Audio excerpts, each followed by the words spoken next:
I'm Felicia Shakiba, and this is CPO Playbook, where we solve a business challenge in every episode.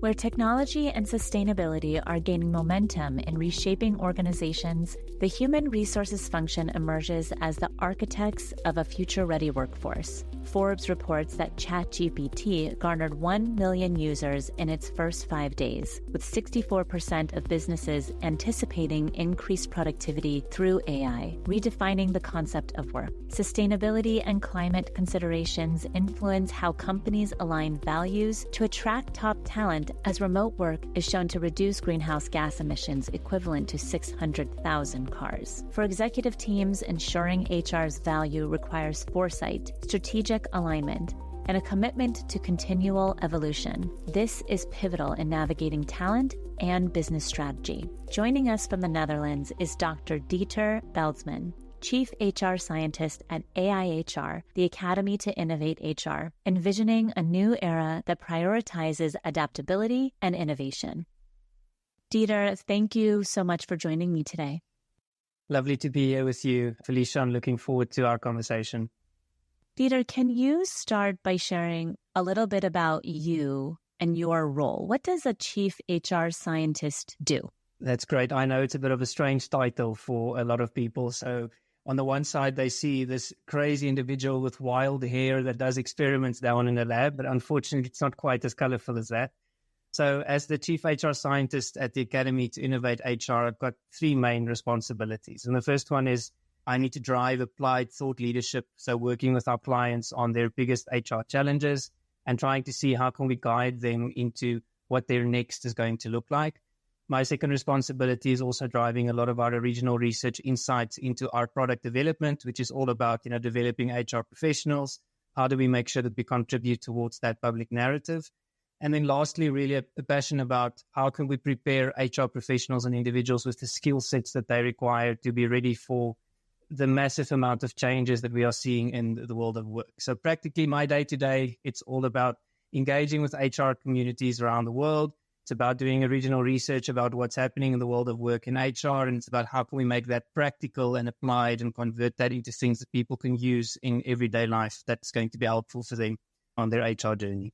And so essentially, you are the perfect interviewee for this subject. So we're so happy to have you. And if you could tell me, how are trends like the launch of ChatGPT or sustainability impacting businesses currently?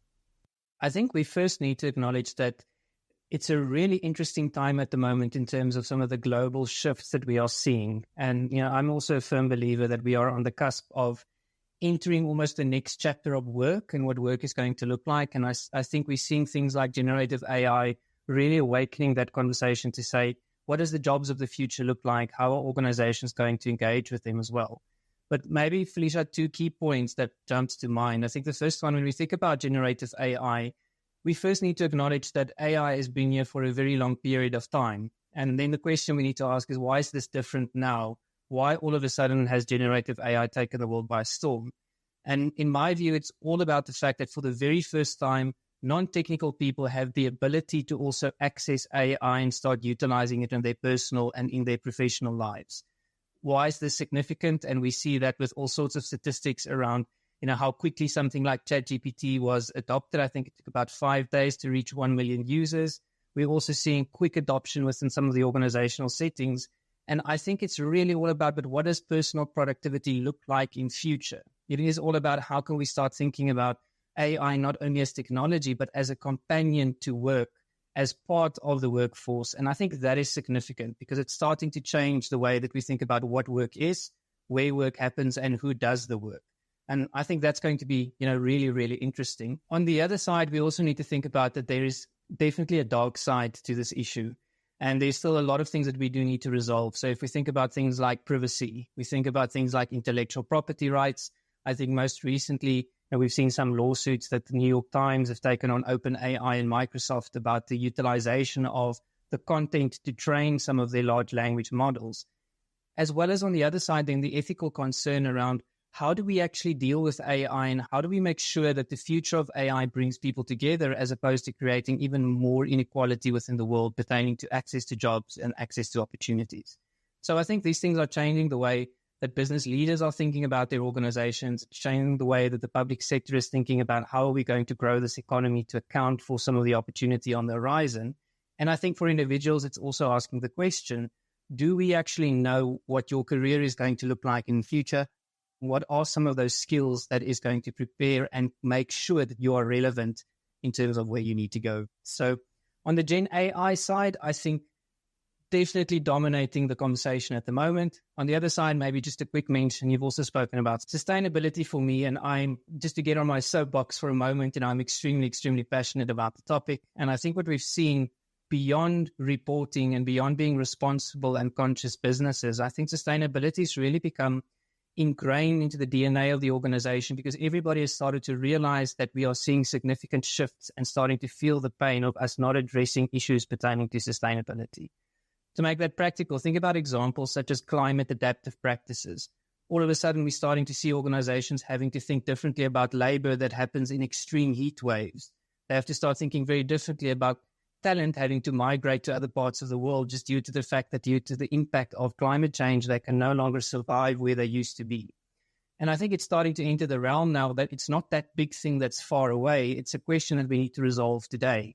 And it's a question that organizations need to ask not only around how do they act in a responsible way, but on the other side, how does sustainability not become something we do, but really become something that we are as an organization and the way that we engage. So I think two big things that's happening, but it's a really interesting time, I think, from a mega trend perspective on how that's going to shape the next chapter of work. And what challenges are these trends creating for businesses? Is there a type of business or industry that's particularly being impacted more than others? I think let's continue with the theme around sustainability. And, I think definitely there's been some more focus on some particular industries. So here what jumps to mind is energy, I think manufacturing, I think aviation. We've seen a lot of conversation and a lot of scrutiny in those particular industries pertaining to their current business practices and what is the impact that they have on the environment, what's the impact that they have broader from a societal point of view. I think having said that, though, in some other abstract ways, sustainability has been impacting all industries in different ways because ultimately it's impacting the end consumer, which is impacting our ability to create services and products, which is impacting our ability to operate. And I think what we've started to see is organizations are realizing that it's that old parable that we sometimes talk about. Air pollution is everybody's problem because you are also breathing the air. And I think that's something that we are starting to see ingrained a lot more in how organizations think about their future and what that's going to look like. What is interesting for me, though, is we're starting to see this rise of employee activism where they start holding organizations a lot more accountable for their stance and for their impact that they have in the environment. And here I'm not talking about corporate social responsibility. I'm really talking here about the fact that our organizations living up to the promises and to the claims that they make around being socially responsible citizens. And that ranges from things like greenwashing. It ranges from things like, from a diversity washing point of view, organizations saying that they look very different than what they really are internally. That for me is a healthy movement because I think it's bringing more transparency into the employment relationship in terms of what we'll find.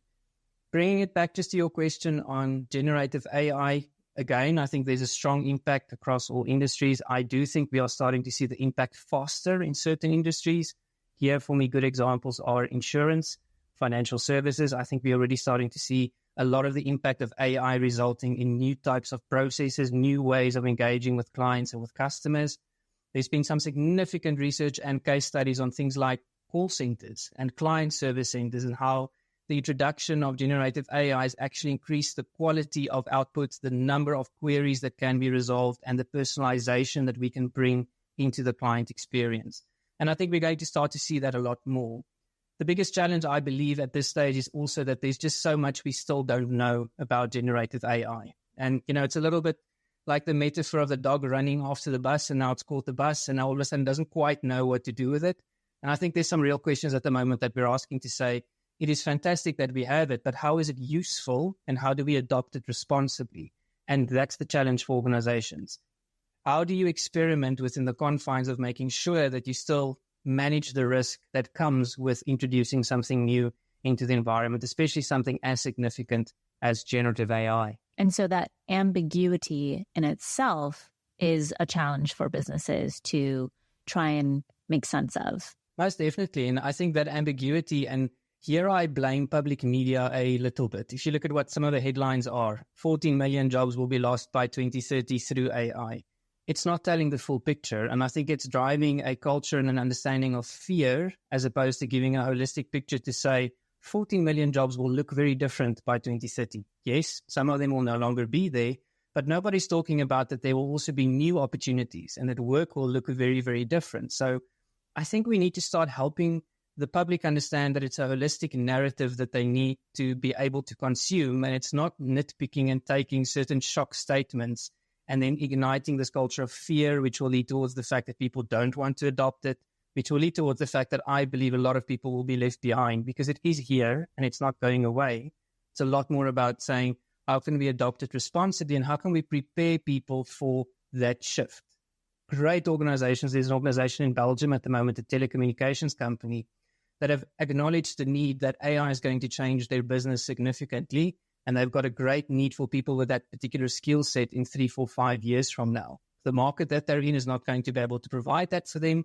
So they've implemented a fantastic reskilling opportunity, giving everybody in a certain part of their business for the next year 20% of their time back, so 1 day a week, to actually invest in training that they provide. And by the end of the year, if you kind of pass that proficiency threshold, you are eligible to actually start shifting your career into a new domain to meet some of those needs and those requirements. For me, that's proactive thinking. That's about helping people understand that, yes, change needs to happen, but here's a path for you if you are willing to put up your hand and say, this is something that I want to do.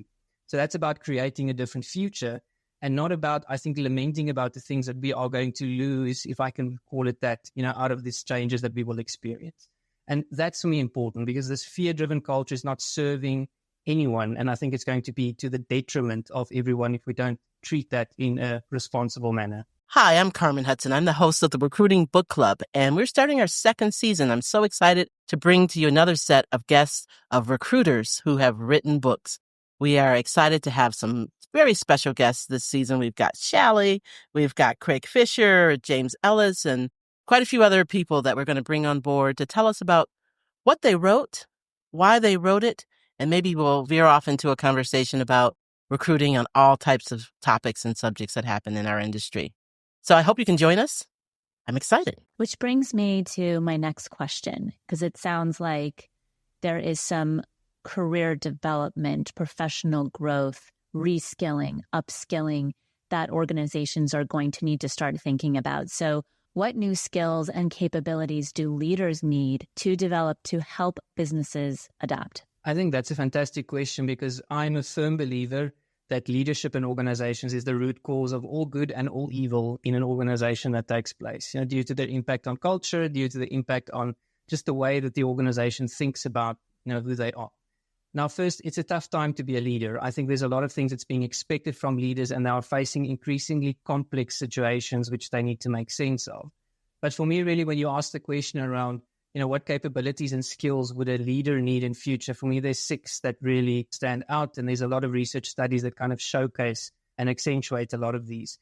And the first one for me is the ability to deal with complexity and the ability to balance conflicting priorities. Now, I know that sounds like something that executives have been doing for a very long period of time, and that might be true. But the level of complexity that we're dealing with today and the extent to which the impact of the complexity that we face, that is very, very different because all of a sudden we have to make fast decisions that's going to have ramifications for the organization for a number of years to come in terms of our positioning. So I firmly believe the leader of the future needs that ability to say, how am I going to deal with the complexity and not become so overwhelmed that I actually lead towards inaction, that I actually just do nothing and I don't know what is going to be that next step. So that for me definitely is the first one. The second one, and I firmly believe this is an underappreciated skill in a leader, is your ability to really take strategy and translate that into tangible action that inspires people to movement. And what I mean by that is strategy execution is really underappreciated in organizations because we all look up towards the big direction setting and we don't spend enough time with leaders that says, but this is the roadmap and this is how we are going to get there. And for today's leader and tomorrow's leader, I think that is important because people can see the future, but they want to understand what is the next steps we need to take today because it is so uncertain and because it's so new, and the extent and the amount of change that we are seeing. Leads me a little bit towards my third one, which is still on the kind of thinking side of leadership. So it's really around how do you make sure that you can apply abstract thinking? How do I connect patterns around what is happening in the world and make sense of that for people? How am I able to see through all the noise that we are currently experiencing and get to the crux of what the issue is and what the matter is? So that abstract thinking around seeing the patterns through the noise is going to be quite important. A little bit more on the skill set side again for me is how do you leverage technology and digital? I come out of the HR domain, so unfortunately, all our studies still tell us that a lot of HR professionals and other leaders still lag very much with the adoption of new technologies and to leverage that to improve their personal productivity around the way and the manner in which they work. So I think to be a successful leader and to be able to really get and free up your own time, leveraging technology and digital as part of how you work is going to be really, really important. And with that, I don't mean you learn how to use social media, right, which is what a lot of people default to. I really think it's about ingraining and saying, how does technology become an extension of how I work, when I work, and what I do? And how can I actually bring that on board, in terms of how I approach work? For me, the fifth one is very much behavioral. So resilience, grit, tenacity. Leaders of the future are going to still be faced with a lot of challenges that they are going to have to overcome. It's a lot of uncertainty and a lot of uncertain situations. And that tenacity and resilience to say, but let's move through this. And yes, we've been knocked down, but we're going to get back up again. And this is how we are going to tackle that and really to approach what that next step is going to be. I think people are going to follow leaders that they believe can get them through the good and the difficult times. And we've seen that in a lot of organizations where people will stay for great leaders that they trust and that they believe are authentic in terms of how they deal with them and are a lot more human-centric in their approach. My last one is around self-awareness. And I know this is probably the age-old one that everybody always talks about when we think about leadership. But really for me, self-awareness for me is around who am I as a leader and acknowledging that leadership is a privilege, especially in the type of world and environment that we are going into, and understanding why would people follow me and understanding who I am as the leader.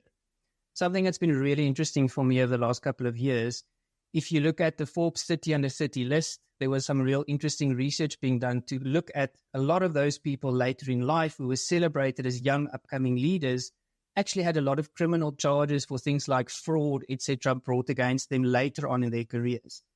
The point I want to make out of this is I believe that we've been celebrating the innovators, the disruptors, the people that throw out the apple cart and try something new. And yes, that is important. We need innovation, but we also need responsible leadership that understands that they're dealing with real human beings, that they are dealing with people that they need to guide towards what this next future is going to look like.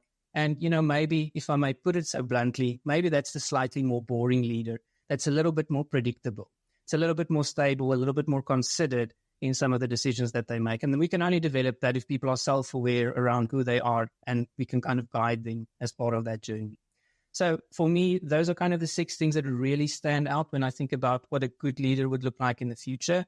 There are a number of other subsets and skills, etc., that we can also talk about, but they roll for me up into some of these different themes around who I am, what I do, and where I do it. And that's the 6 capabilities that I've spoken about. That's fantastic to hear because you've outlined these core competencies of what the future leaders who will be successful might look like. And so now the thought is, how do we help those leaders get there? And historically, the human resources function is that ownership of development in the business. And so how does the human resources function evolve to address the challenges that businesses face from these trends? First off there, I need to start with saying that I believe there's never been a better time to be in HR than today, and for a variety of reasons. I think HR has been in the spotlight over the last couple of years around our contribution and what that means and what that looks like. I think there's been some positive movements also around the real role that we do play around things like leadership development, the strategy of the business, etc. So taking that aside, there's a couple of things, I think, real challenges that HR still faces in order to really be able to step into this role of developing leaders of the future, playing that, kind of strategic role. And the first one for me is, and this might sound a little bit strange, but I think HR has got a PR problem. And what I mean by that is the baggage that comes with HR and the misunderstanding that people have about what the function is and why it exists, I think that's a real challenge for HR professionals to have to overcome if we're going to be able to step into those different roles. Something that is happening at the moment is anything that happens internally is immediately broadcasted out there. And it's not about containment, but it's about being very comfortable with the fact that what you do in HR and how you treat employees and the experience that you create and the fairness of the practices that you've got in place, you need to be able to defend that in the public court of debate. And I think that's an interesting thing around also what role HR plays around business reputation, what role HR plays also around being that protector of good practice within the organization. I think that's a really, really important one. The second one, we do need to acknowledge that businesses have changed. And I think HR models then also need to change to accommodate that. In a lot of instances, I still see organizations setting HR up as operational service centers and then expecting something completely different. If you're not going to invest in HR the same way that you would invest in any other business function, it's not going to deliver to you the expectations that you have. We've just done some research around L&D investment within HR, and it's really disappointing and shocking to see that HR is always kind of at the bottom end of the totem pole around the investment that we actually get into succession planning within HR itself as a function, preparing the next level of HR leaders, and then even just the basic reskilling that we see in those environments. I think we create so much about the business and getting them ready that people forget that we are also an organization in our own right within the context of the broader organization. I think there's also then, we've touched a little bit on the changes that technology is bringing, but I do believe, and this is something that really excites me, that, we've been talking about strategic business partnership and BP models for years and self-service centers and self-driven kind of, employee services. I think finally, for the very, very first time, we've got the technology in place that can actually provide that experience to employees at an affordable and an accessible way. And I want to use an example out of my previous life. I was the CHRO for a multinational organization, and 70% of our employees were actually based in the field, sales employees. And we realized that 90% of our HR offering actually never reached them because it was location bound. They had to be in the office, or they had very, very basic access towards some of the HR technology solutions that we had. So I finally believe, when I talk about something like L&D, how do I meet you where you are at in the flow of work in terms of what you are doing? Because HR is not something you go and do. HR is something that happens as part of when and how and where we work.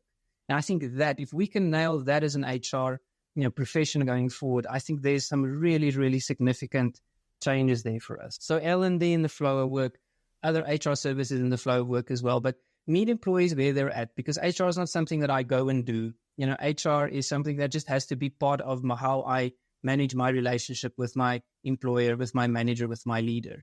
And I think that's a really important thing to change then the perception of when is it that I deal with HR and why do I need to deal with HR?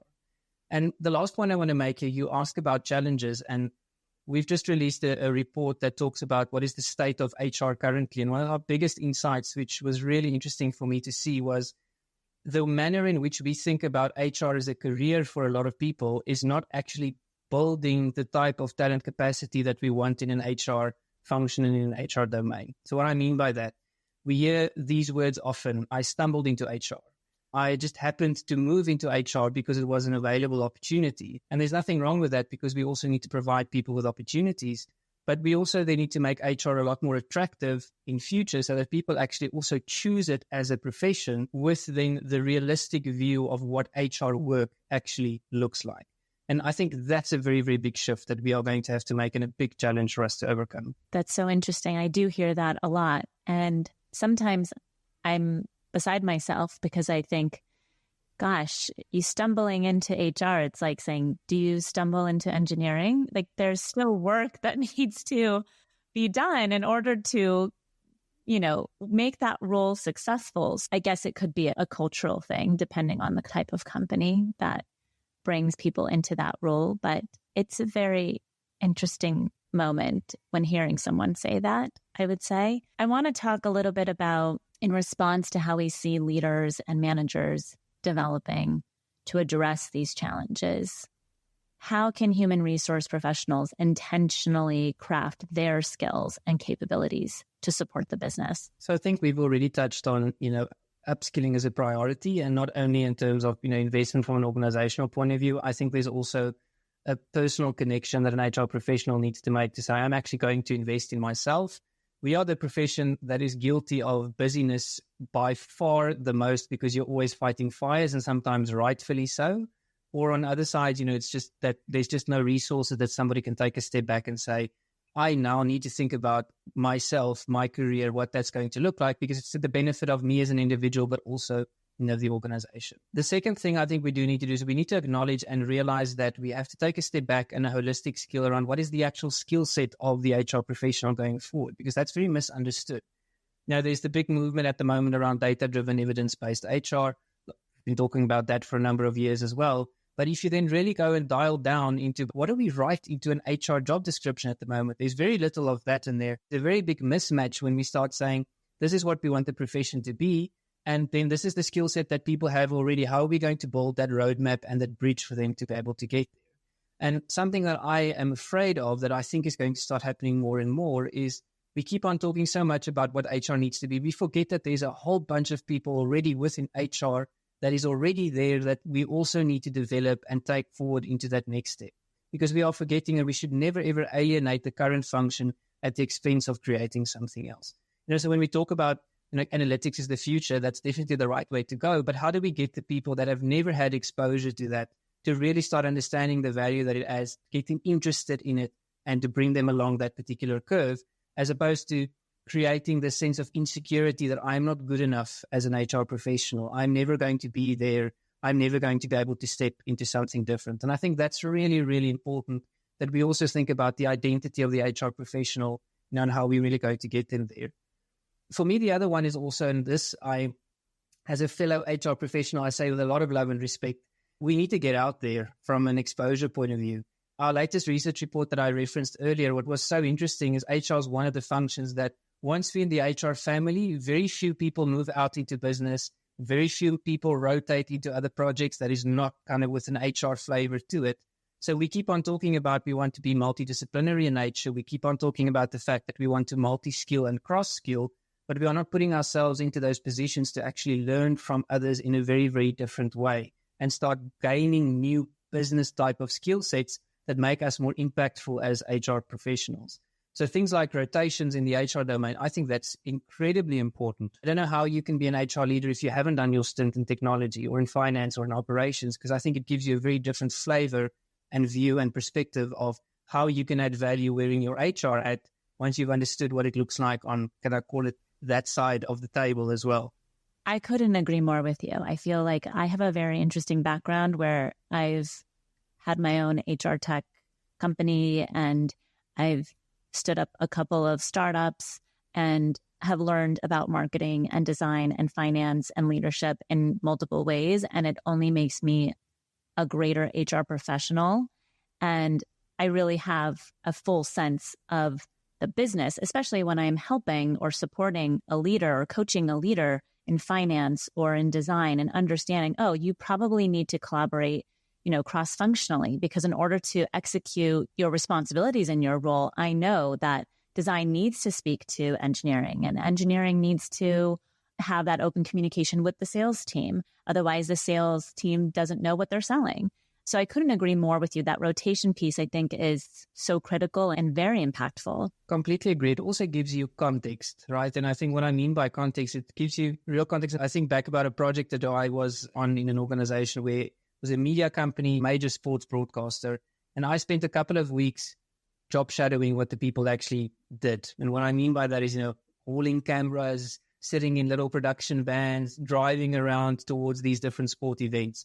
Now, as an HR professional, when I went back to the office and had to start thinking about, okay, how are we going to drive a very different way of working for these individuals? I had all the context, I had all the networks there to actually provide a solution that was tangible and practical, and something that could work, as opposed to just being something that sits on paper. I think as well, to your point, there's other rotations. It gives you then a much more holistic understanding also of some of the symptoms that we see. We often hear HR doesn't speak the language of the business, or we don't connect it to tangible outcomes. Those things change when you start understanding what it is that people are looking for on that side. And it's really, you have to kind of live with it a little bit more and sit in it and get out from, I think our traditional comfort zones and barriers. I can remember I did a stint in information technology at some point. And after my very first meeting, I had a list of probably 25 terms that I had no idea what they meant. And I had to start working through all the different acronyms to start understanding at least what were people saying, that was sitting around me at the table at the time.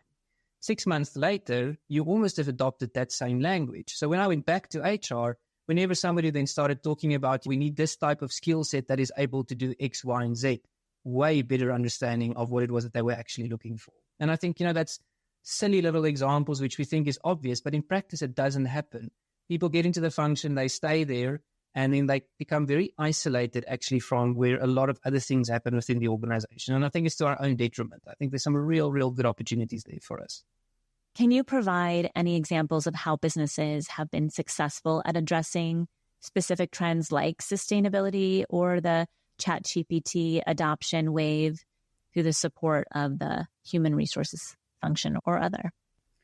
So most definitely, and I want to split it into kind of two camps, right? I think on the one side, let's first look at the organizations that have absolutely grasped the opportunities that generative AI has brought to them as a core business, and human capital has definitely helped with that.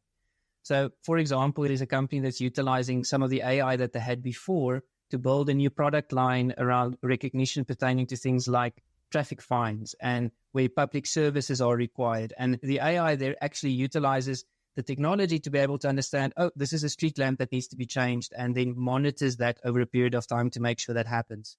That's a very silly example, but what I love about that is they took an existing business and then they said, but we already have the technology. Now that it's a little bit smarter, how else can we apply it, for example? And I think that's a very interesting thing to say. It's not only about opening up new opportunities. Sometimes it's just about opening up that incremental opportunity that you find within the business there. And I think that's really interesting. I've already spoken about, in call centers, I think there's been some really significant things. I think there are so many chatbots out there at the moment. Some of them great, some of them not, some of them learning and making all sorts of mistakes. What I do like about that experimentation in a lot of businesses, and there's a financial services business that I think has done it really well, it provides this complete personalized experience, and they're very transparent that you're speaking to an AI, kind of agent on the other side. But it is a very different experience that you get, and it's a lot more personalized. They can help a lot more people, a lot more reduction in terms of people not being kept waiting. Feels a lot more responsive, from their side. The other camp, let's talk about HR internally, because I'm very excited about the changes that we're seeing there. Some fantastic applications at the moment in terms of things like content curation in L&D, real personalized recommendations. And there's a company implemented that on top of their LMS and their content library, where the AI actually learns with employees in terms of collecting a whole bunch of data, obviously in a transparent way, but helping that to actually influence career paths for them and recommending content. Now, that has been done before. There's nothing new. But what I really like about this, it's starting to get a lot more specific and taking into account people's personal ambitions, personal interests, the projects that I've worked on, how are those skills evolving and developing. Something else I've seen, which is interesting, is for me where it's been applied to things like AI-based coaching. Now, for a lot of people, on the one end, they say, well, I don't want to do that at all. I still want that human interaction, which I think is fair. On the other side, it's also opening up an avenue for people that would have never been able to access coaching at lower levels of the organization, because that's not necessarily where that's being implemented. So when you then have to start thinking about the fact that the AI is getting good enough that we are able to give 80% of people, for example, access to a coach that can guide them on their career journey, versus only kind of sticking to the top echelon, because that's typically where executive coaching would take place or business coaching would happen. I think that's a fantastic opportunity, opening up, a lot of new ways for people to actually gain access to developmental opportunities. And for me, that's exciting in the HR space, because we're not only scaling our efficiency, but we are actually scaling the impact and the effectiveness of some of the practices that previously have been constrained by some previous boundaries. That for me is a really exciting time in HR. What does the future of human resource careers look like given these changes in the business environment? So we've started talking, so I mentioned earlier that, we still have this notion of a lot of people have stumbled into HR, and that is the same with other professions as well. We are not unique in that nature. However, I think there's a couple of changes that will happen in terms of the future of HR careers. So I think on the one side, you made the point to say, you don't just stumble into engineering. So I think there is a part of professionalization and structure that needs to come into how we develop HR professionals at different levels and what that needs to look like, as well as then also to create consistency in when somebody operates at a particular level, and we can talk for days about what a title implies, but that there's a certain expectation around what that individual is able to do and the type of way that they operate. So I think there will be some professionalization, formalization, with regards to that. The second one for me I think we're going to also start thinking a lot broader about the career patterns that we find within HR. At the moment, most progression in HR works in one of two ways. It's still upward progression based on what I've seen before, the very traditional way of developing my career, or I move upwards and then at some point I decide I want to leave the profession. And what's interesting in some of our studies is we find people almost don't stick with HR for their entire career. They get to a point, and we call it kind of the mid-career outflux, where they then say, the organizational environment is not allowing me to really do what I want to. I'm going to leave and I'm going to do something else. I will consult, I will coach, I will do something else where I can see the impact that I'm making. And I'm a little bit released out of this environment where I have to fight for my existence all the time, don't have budget for the things that I want to do. And I think that needs to change. If we really want good, solid, sound HR leaders in future, we need to create an environment that will produce them over time and make it attractive for people and make it viable for people to stay in the profession and within the career. So, for me, there's a couple of real practical ways we can do that. We recently launched an HR career map, which is a free tool if anybody wants to play with it, just to help people understand that there's not just one or two opportunities in HR, because for a lot of people, they get into HR, stumble into it. Now I'm working in a small team of 3, 4, 5. I think that's what the future looks like. I don't realize that, and this is kind of by our calculations, just on our little career map, there's more than 100 possible career paths that you can take into different parts and specializations of HR over time. But people don't know that, and they don't realize that, and you can't plan for something that you can't see, that you don't believe is possible. So we need to raise that consciousness around what an HR career can become and how meaningful it can be for you if you make certain decisions and develop certain elements. And then maybe the last thing I want to mention here is then we have to change the way we describe HR jobs and the labels that we attach to that. When you run a search today on LinkedIn and say, what's the most common skill listed in an HR job, you're going to get something like Microsoft Office skills. You're going to get something like planning and organizing. Oh, no. That's the type of stuff that we still find to a large extent. And then the question is, but why can't we start really thinking about what the crux is of our contribution? And why can't we then start really developing people and getting them passionate about that? Because that's the reason that people want to wake up from an HR point. So I think there's a lot of work there to be done. I think also HR careers have been neglected a bit. I think there is some really interesting things that we can do there. But for me, it's just about educate people about the possibilities, show them what the future can look like, and connect people in a global community, which is one of the things we try to do, so that HR professionals find a home that they can speak to other people and start seeing what else is possible in another industry, or what is possible in a larger organization, or what's the benefits of being an HR professional in a smaller organization. So they can find their place and they can find something that's aligned to their ambitions and their goals, and where they can feel they make a meaningful contribution. And I think those are some of the changes that I hope we see in the next couple of years. I hope so too. I'm right there with you. I'm crossing my fingers, hoping more people listen to this particular episode on my show. And so I have one more question for you. And I know that a lot of our listeners might be in the human resources profession, but many of our listeners are executive team leaders. And so as we think about these macroeconomics and how their human resource departments might evolve to best support the business, what advice do you have for executive teams that are looking to ensure that their HR function continues to add value to the business in the future? My first comment might sound a little bit contradicting here, but I think expect more from HR if you are a business leader. So be comfortable to expect that HR is there to help you solve your biggest challenges within the organization, because they tend to be people challenges. Having said that, the caveat is that enable them to be able to do so. And that comes with a whole bunch of things that I think business leaders need to think about. Boardroom dynamics, unfortunately, in a lot of organizations still kind of pushes HR a little bit towards the side. And if you don't believe me, go and check where HR is on the agenda in an executive meeting. We helped a client the other day. Nowhere near close to important on the agenda. I know. Exactly. Spot on. So change some of those types of elements so that we can really start ingraining the contribution that we make in the core business issues in a very different way. The second one is that we have to then change our language, the way we talk about HR. I'm not a big supporter of the HR is a support function. HR is a partner to, HR is there to enable. HR is core business. If it wasn't core business, it wouldn't be there. It's an important part of that. And for us to change the perception about the function, we have to change the language and the way we speak about the function and the airtime and the credibility that we provide to it.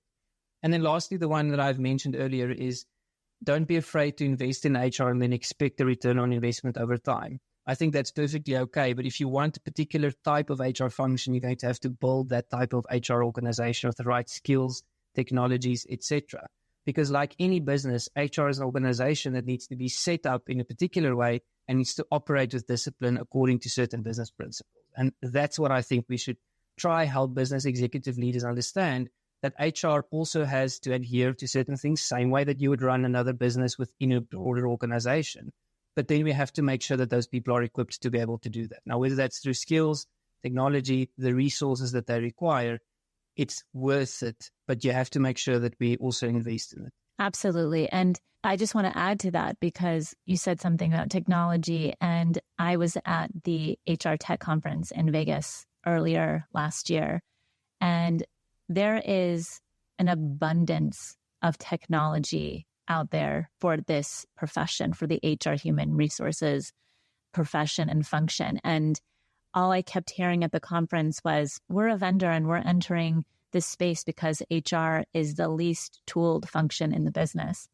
And I just thought to myself, gosh, is that really true? And I said, yes, I guess it is. Marketing has all of these tools, engineering, a number of tools, their product and R&D. But why haven't I bumped into HR professionals that are talking more openly about technology and leveraging technology to make great choices and build relationships and strategic decision-making? And I've always been a really big fan, but I think that as a function, really need to tap into what that technology is and looks like, what it does for the business, and then be able to get investment for those technologies and really bring that to the forefront to strengthen our influence and our abilities to make a difference. Completely agree. And I think the change that we have seen is, I think HR technology 10, 15 years ago, you either had nothing or you had an ERP, very expensive. So by the time you got there, there were so many things that you had to fix in the organization to be able to get. I think what is really interesting, and I think it's a fantastic shift and movement, is there's all of these hybrid type of solutions that you can now start stringing together from an HR point of view to actually have a very realistic, cost-effective, affordable way of bringing technology into the business, regardless of the size that you are at. And I think that's a real opportunity, but it does require us to also start thinking in a way, because tech is not going to solve everything, right? It has to start thinking in a way. For example, I often ask some of our clients we work with, I say, who takes care of your HR technology architecture? And they say, oh, no, that sits in IT, but, we partner really well with them and they support us. If you want to own the relationship and the experience, you need to own the tool set that's going to drive that. So bring that skill on board, appoint a head of HR tech, appoint somebody that brings the technological savviness that sits on your executive team, that brings that conversation into the room. The same way that you want to bring the people conversation into the executive boardroom as an HR exec, you want somebody to bring the tech conversation into your executive meeting as well, if you're going to start making very different decisions about that. So I think we are at a point where a lot of new tooling is also coming, and I think a lot of fantastic, SaaS type of technologies is also there. And beyond that, it is more about how do we string that together, remembering that there's one end user, there's one experience, and we don't want that to be fragmented. So I think an exciting time in the tech space, but yes, invest in it. Otherwise, you're not going to get anything else than what you've got currently. Dieter, this has been such an amazing conversation. Your knowledge is incredible and so on point with everything that I've experienced and others have experienced. So thank you so much for being part of this incredible episode. And I hope so many people hear what you've shared today. Thank you very much for hosting me, and keep on doing the good work. It was lovely to be here with you. From the Netherlands, that's Dr. Dieter Veldsman, Chief HR Scientist at the Academy to Innovate HR. If today's episode captured your interest, please consider sharing it with a friend, or visit cpoplaybook.com to read the episode or learn more about leadership and talent management. We greatly appreciate your rating, review, and support as a subscriber. I'm Felicia Shakiba. See you next Wednesday, and thanks for listening.